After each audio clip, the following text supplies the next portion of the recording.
Let's continue to read the book by Sam Harris, Waking Up, A Guide to Spirituality Without Religion, The Mind Divided. If spirituality is to become a part of a science, however, it must integrate with the rest of what we know about the world. It has long been obvious that the traditional approaches to spirituality cannot do this, being based to one or another degree on religious myth and superstitions.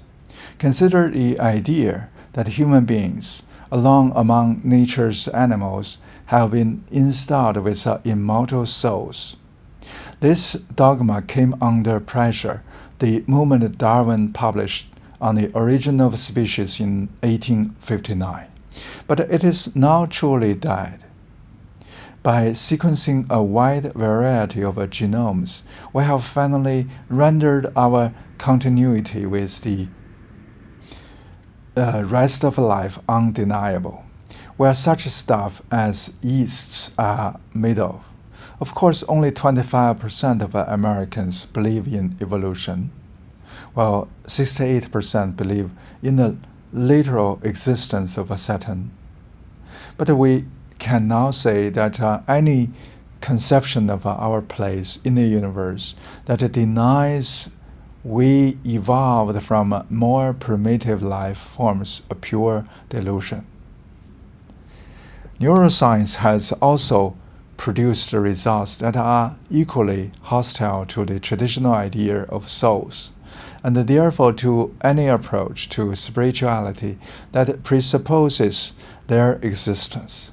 One such finding, conclusively demonstrated in humans and animals since the 1950s, is widely known as the split brain, a phenomenon so at odds with common sense that even within the culture of science, it has defied integration into our thoughts.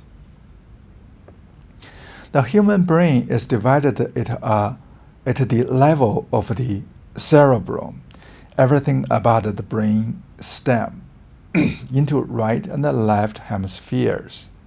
The reason for this is still unclear, but it does not seem altogether strange that the left-right symmetry of our bodies would be reflected in our central nervous system. This structure turns out to have surprising consequences. The right and the left hemispheres of all vertebrate brains are connected by several nerve tracts called commissures, the function of which we know now is to pass information back and forth between them. The main commissure in the brain of placental mammals like ourselves is the corpus callosum, the fiber of which link similar regions of the cortex across the hemispheres. The evolutionary history of this structure is still a matter of dispute, but in human beings, it represents a large system of connectivity than the sum of all the fibers linking the cortex of the rest of the nervous system. As we are about to see, the unity of every human mind depends on the normal functioning of these connections. Without them, our brains and minds are divided. Certain people have had their forebrain commissures surgically severed. This is generally undertaken as a treatment for severe epilepsy, though other surgeries occasionally require that some of these fibers be cut. As a treatment for epilepsy, patients usually receive a calostomy, a procedure whereby most or all of the corpus callosum is severed to prevent local storms of unregulated activity from spreading throughout the brain and producing a seizure. The split brain was brought to the world attention half a century ago by Roger Sperry and colleagues. Sperry was awarded a Nobel Prize in 1981 for this work, which inspired a literature that now spans neuroscience, psychology, linguistics, psychiatry, and philosophy. Before Sperry began his research, it appeared that dividing the brains of these patients simply mitigated their seizures, which was, after all, the point, without producing any changes in their behavior. This seemed to lend credence to the ancient notion that the corpus callosum does nothing more than hold the two hemispheres of the brain together. Once patients recover from this surgery, they generally appear quite normal, even on neurological exam. Under the experimental conditions that Sperry and his colleagues devised, however, first in cats and monkeys, and then in humans, two principal findings emerged. First, the left and the right hemispheres of the brain display a high degree of functional specialization. This discovery was not entirely new, because it had been known for at least a century that damage to the left hemisphere could impair the use of a language. But the split brain procedure allowed scientists to test each hemisphere independently on a variety of tasks, revealing a range of segregated abilities. The second finding was that when the forebrain commissures are cut, the hemispheres display altogether astonishing functional independence, including separate memories, learning processes, behavioral intentions, and it seems all but certain centers of a conscious experience. The independence of the hemispheres in a split brain patient comes about because most nerve tracts running to and from the cortex are segregated, left and right.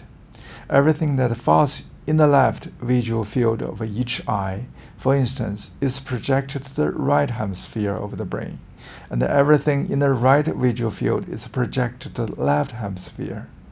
The same pattern holds for both sensation and fine motor control in our extremities. Thus, each hemisphere relies on intact commissures to receive information from its own side of the world, while it can rarely speak because speech is usually confined to the left hemisphere. The right hemisphere can respond to questions by pointing to written words and objects with the left hand. The classic demonstration of hemispheric independence in a split brain patient runs as follows. Show the right hemisphere a word egg, say by briefly flashing it in the left half of the visual field, and the subject speaking from his language-dominant left hemisphere will claim to have seen nothing at all. Ask him to reach behind a partition and select with this left hand, which is predominantly controlled by the right hemisphere, the thing that he did not see, and he will succeed in picking up the egg from among a multitude of objects. Ask him to name the atom he now holds in his left hand without allowing the left hemisphere to get a look at it, and he will unable to reply. If shown the egg and ask why he sketched it from among the available materials, he will probably confabulate an answer, again with his language-dominant left hemisphere, saying something like, "Oh, I picked it because I had eggs for breakfast yesterday." This is a peculiar state of affairs.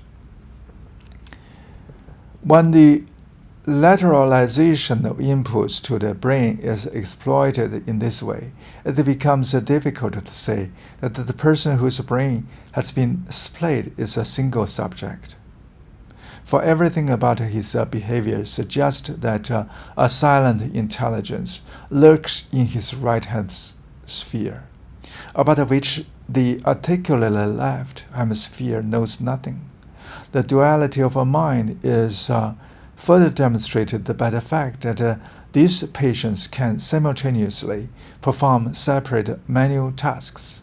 For instance, a person whose brain is functioning normally will find it is impossible to draw incompatible figures simultaneously with the right and the left hands. Divided brains accomplish this task easily, like two artists working in parallel. In the acute phase after surgery, patients' left and right hands sometimes engage in tug of war over an object or sabotage each other's work. The left hemisphere can speak about its condition and may even understand the anatomical details of the procedure that has brought it about. Yet it remains remarkably naive about the experience of its neighbor on the right. Even many years after surgery, the left hemisphere of these subjects express surprise or irritation when their right hemispheres respond to an experimenter's instructions. To ask the left hemisphere what it is like to not know what the right hemisphere is thinking is rather like asking a normal subject, well, what it is like to not know what another person is thinking. It simply does not know what the other person is thinking, or even perhaps what he or she exists. What is most startling about the split brain phenomena is that we have every reason to believe that the isolated right hemisphere is independently conscious. It is true that some scientists and philosophers have resisted this conclusion, but none have done so credibly. If a complex language were necessary for consciousness, then all non-human animals and human infants would be devoid of consciousness in principle.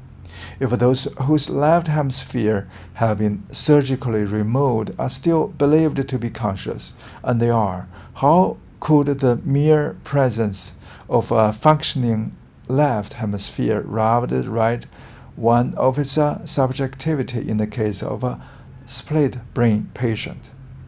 The consciousness of the right hemisphere is especially difficult to deny whenever a subject possesses linguistic ability on both sides of the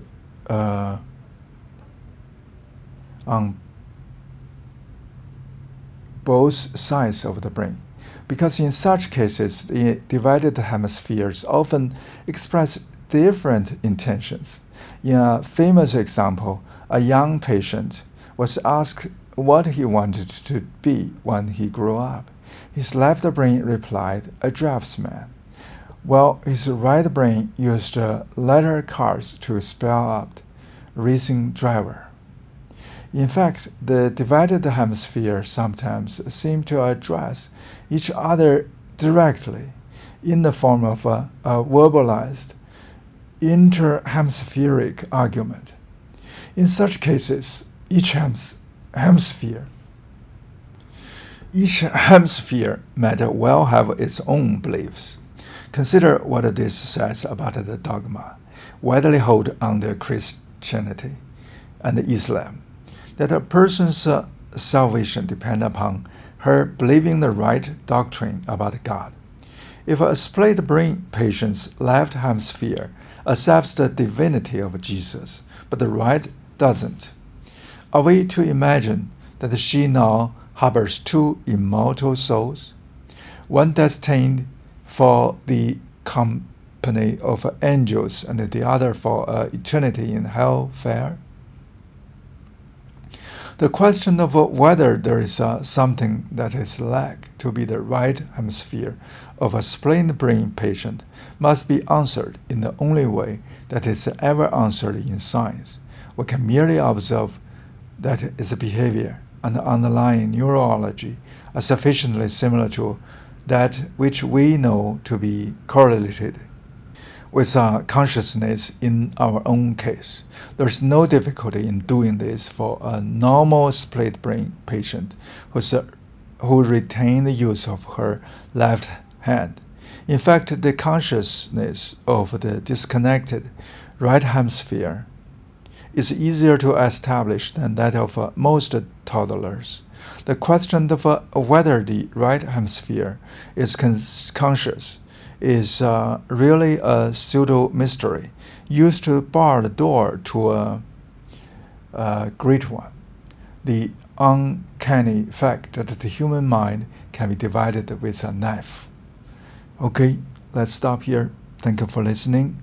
If you like, please comment, forward to your friends, and subscribe to this channel. Thanks, bye.